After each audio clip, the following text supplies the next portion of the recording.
Okay, mga kapatid, update po tayo. May panonoorin po tayo galing sa Pinas News Insider na may title, "Kumpirmado na big good news, President Trump. Wise move, ilalabas na si FPRRD." Ay, sana naman po kung totoo.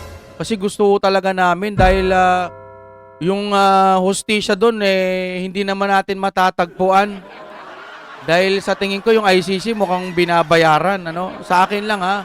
ICC walang nagawa sa utos ng US. Ayan, patanong po mga kapatid. Update po tayo. Ano ang meron dito? Sabay-sabay tayo. Kung gusto nyo naman ng mura na at mabilis na internet, nandito na ang Fiber ni Juan. Maaasahan, kaya tawag na. Baka meron na sa inyong lugar ang Fiber ni Juan. Ito ata yung sa prosecutor ng ICC at iba pang mga balita. Tara, update po tayo. Ito ang balita ngayon. Trending at pinag-uusapan ngayon sa mundo ng social media. Ang di umano'y balitang. Ito ang balitang dapat malaman ng taong bayan na pilit tinatago at pilit ayaw di umanong ipalabas ng mga bayarang media sa palasyo, Kamara at Senado sa publiko. Pero bago ang lahat, kung bago ka pa lamang sa channel na ito at kung gusto mo ang mga balitang politika, ay please huwag kalimutang mag-like, subscribe at i-click ang notification bell para mas maging updated ka palagi sa lahat pa ng mga bagong video na i-upload namin. At ito na nga mga kababayan, para sa buong detalye, panoorin ang full video na siyang ipinaliwanag naman ng magaling na si ex-General Johnny Macanias. Narito't panoorin ang full video. Magandang araw mga kaibigan. Bigyan natin ng reaction opinion itong post, ang balita ngayon. Tungkol ito sa pangamba ni Attorney Harry Roque sa kalagayan ni Tatay Digong sa PRRD. But at the same time, may posibleng mangyari din na mabuwag ang ICC at makalabas na si Tatay Digong. So, Ay, sana nga, good sana. news and a little bit of bad news. Unahin natin yung medyo bad news bago yung good news. Okay, ito. Pangamba ni Attorney Roque. Baka pati pagkain at gamot ni PRRD maapektuhan ng US freeze. Ikinabahala ni dating presidential spokesperson Attorney Harry Roque ang ipinataw na US sanctions laban sa mga opisyal ng International Criminal Court. Iginiit na maaari itong magkaroon ng direktang epekto sa kalagayan ni dating Pangulong Rodrigo Duterte na kasalukuyang nasa kustodiya ng ICC. Babala ni Roque, kung na-freeze na ang mga bank accounts ng ilang ICC judges, hindi malayong maapektuhan pati ang pangunahing pangangailangan ng mga nakadetain sa ilalim ng jurisdiksyon ng korte, kabilang na si PRRD. So parang yun yung bad news kasi nga paano na lamang po kung no? Ano ba yung nasa ulo ko? Parang wala naman na. Uban ata, may uban na ako. Meron na ata. Ayun nga sa ICC, 'di ba? Oo, sabihin na natin na freeze. O kaya wala nang kwenta talaga yung ICC. Paano na lang si Tatay Digong yung pagkain araw-araw doon, 'di ba? Pakawalan na lang nila si Tatay Digong. Mas maganda, 'di ba? Ayon kay Roque, malinaw umano na ang sanctions ay hindi lamang usaping political, Ayan. kundi may potential na humanitarian consequences, lalo na kung maapektuhan ang kakayahan ng ICC na punduhan ang araw-araw na operasyon nito kabilang ng pangangalaga sa mga nakakulong. Bilang solusyon, ito na yung medyo good news. Dahil gipit na ng ICC. Ha? Oy yung ginamit ng words ni General natin Gipit na. So, wala na wala na yung ICC. Pagbakasyonin nyo na yan, ayaw namin dyan. Buisit yung mga yan. Pero mo yung mga sanctions na yan, mga judges, mga staff, freeze, frozen, ang kanilang bank accounts ay hindi na makagalaw ang ICC. Bilang solusyon, ito Maganda. Good Ito news. yan. Muling iginiit ni Roque ang kanyang matagal ng paninindigan laban sa international na korte. Solusyon, buwagin na kasi ang ICC Yan. nang makauwi na si tatay. Agree. Yon. Very good Ang yun. pahayag ni Roque ay kasunod ng mga ulat ng ilang ICC judges kabilang ang mga hukom na nag-deny sa interim release ni PRRD ay nawalan ng access sa mga bank account at financial services dahil sa US sanctions. Ayun. So, Mabigat pala. both positive and Oo. negative effect ito kay PRRD. Ang nabasa ko sa isang post siyam na ICC judges frozen ang kanilang mga bank accounts. Ayun. Narinig ko yung isa, Very good pala. Judge Luz Carranza, yung taga Peruvian judge. Wala na, hindi na siya maka-withdraw. Pati anak niya na apektuhan. Ayun. Palakpakan muna. Base sa pagkakaintindi ko, no? Itong mga binigyan ng sanction, itong mga taga-ICC, alam naman ho natin, ayaw natin tong mga to eh. Dahil napakabulok naman ang sistema nila dyan, napakabulok. Bakit bulok? Eh wala namang kasalanan si Tatay Digong, bakit pinapatagal pa nila doon? Ngayon, kung hindi pa naman talaga napapatunayan na may kasalanan, eh ba't kinulong doon? Diba? Siguro malaki binayad sa kanila. Nagtatanong lang po, binayaran po ba kayo? Ay, hindi pala marunong mag-Tagalog tong mga buwisit ng ICC na to. Then, nakakainis lang sila, napakatatalinong mga tao yung mga nakalagay dyan. Malamang yung mga nakaupo dyan, mga nakapag-aral ng maayos, hindi ba nila maintindihan ng 1 plus 1 equals 2? Pag walang kasalanan, dapat hindi ikulong. Napaka-basic. Okay din tayo all. Diba na? Mga kapatid, di ba napaka-basic naman yun? Kaya mag-comment na kayo dyan, ha? Duterte pa rin. Yan. Duterte pa rin ang i-comment. At mapindot po kayo ng like. Napaka-importante sa akin ng like, mga kapatid. Bumabalik na po yung algorithm natin sa tulong ninyo.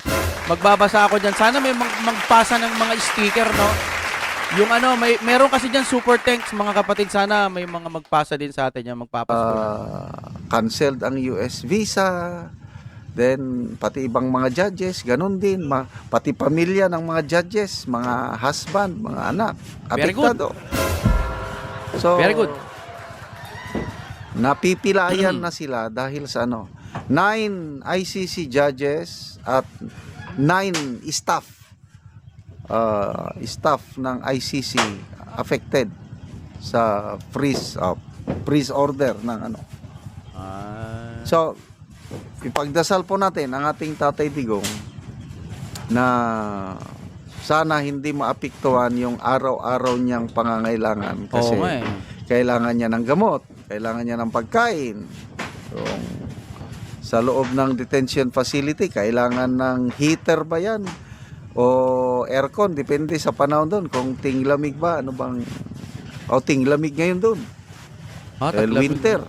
Grabe. Kailangan niya ng heater. So, tama yung sabi ni BP Sara, ang gaba dili magsaba. Saba. So ito na ngayon, yung gaba sa mga ICC judges, unti-unti na nilang nararamdaman. So, kung makikita nyo, itong 3 superpower countries, nilalabanan na nila ang ICC. US, grabing sanksyon. Russia, may sentensya ng isang Russian court na pinapaaresto ang mga judges at ang chief prosecutor sa ICC na Nice. nagpa-issue ng warrant of arrest Sa kay President Putin. Oo. China, Ayan, maganda. Pati China pala, no? Maganda pala yan, eh. So, yung dati, yung ICC, International Criminal Court, ang ganda pa naman pakinggan, di ba? Kasi pag hindi na gumagana yung batas doon sa isang bansa, pwedeng magamit yung International Court. Pwedeng maging kakampi talaga natin yan para sa mga masasama. Si Tatay Digong, hindi naman po masamang tao yun. Ang daming nagawa nun para po sa ating bansa. Ebidensya na lang sa Davao City. Kahit magtanong ka sa mga tao dun wala no? Alam nyo naman ang gobyerno natin ngayon. Para sa akin, ang ginagawa nila kay Tatay Digong, panggigipit yan. Napakalakas po kasi ng presensya ng Duterte. Kaya kailangan mabawasan, maikulong. para hindi mangampanya o hindi lumakas. Pero akala siguro nila ganun kabobo ang mga Pilipino, ano? Hindi ubra yung mga masasama. Yung mga masasama, maaring nasa inyo ang kapangyarihan. Maaring kayo ang nasusunod pero hindi araw-araw Pasko para sa inyo. May araw din para sa mga demonyo. Ang unang nagreklamo laban sa ICC sa pagkakulong kay Tatay Digong ay ang China. Ayun! Galing, galing. Very strong warnings. Ano? So, kung ang three superpowers kalaban ng ICC, palagi ko hindi magtatagal ito. Kasi kahit mga European countries na dati-dati wala namang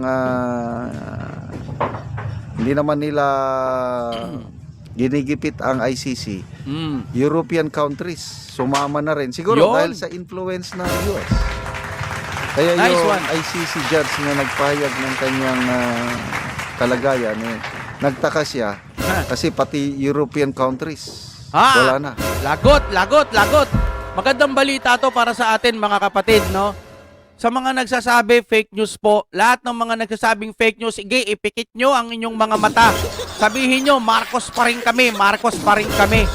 No, paliitin nyo yung mundo ng inyong utak na hanggang ganyan na lang ang pag-unawa ninyo. Basta kami dito, nagmamahal po kami sa mga Duterte. Sumali na rin. So, I don't know anong resulta nitong but magdasal po tayo. I believe God has a purpose in everything. Yes. Romans 8:28.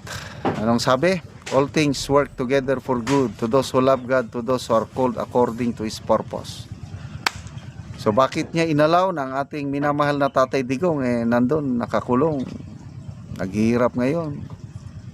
Kapit lang tayo, have faith in God na inalaw niya ito for certain purpose na hindi pa natin nakikita ngayon.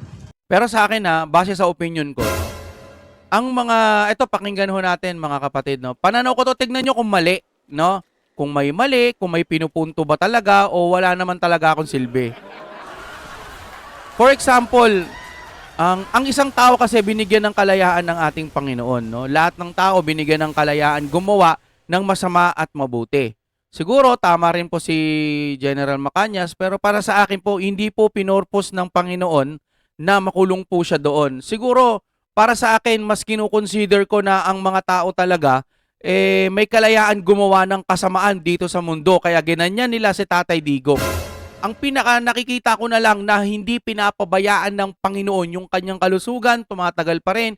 Kahit matagal na siya nandoon, nandiyan pa rin, malusog pa rin siguro o hindi naman kaya, sabihin na nating mahina, pero hindi pa rin binabawian ng buhay. Yon, dun ko nakikitang may purpose ang Panginoon. Baka siguro hindi niya pa kinukuha. Sa totoo lang, matanda na ang ating Tatay Digong.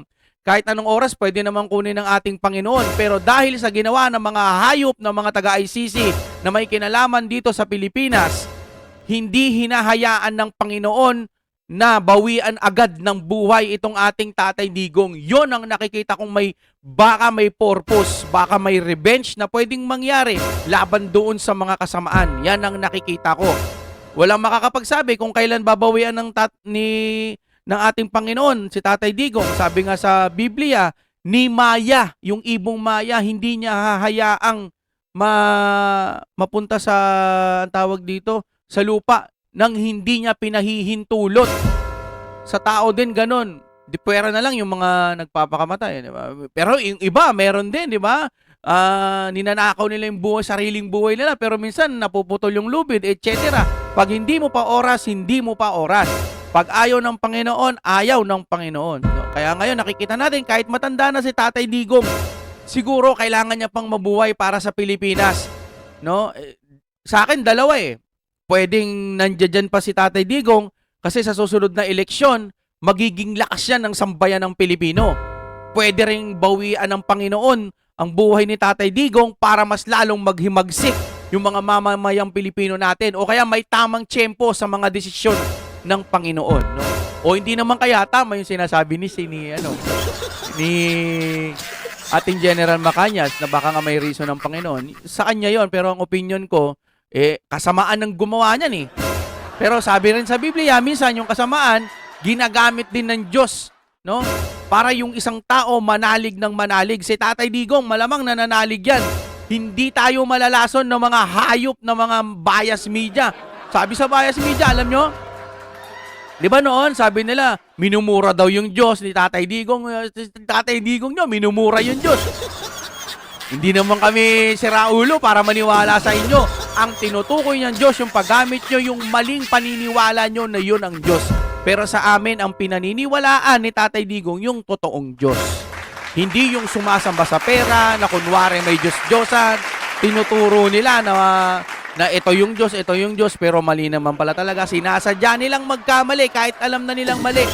Pero para sa amin, yung sinasabi ni Tatay Digong na yung Diyos, yung nasa taas, yun yung pinaniniwalaan namin.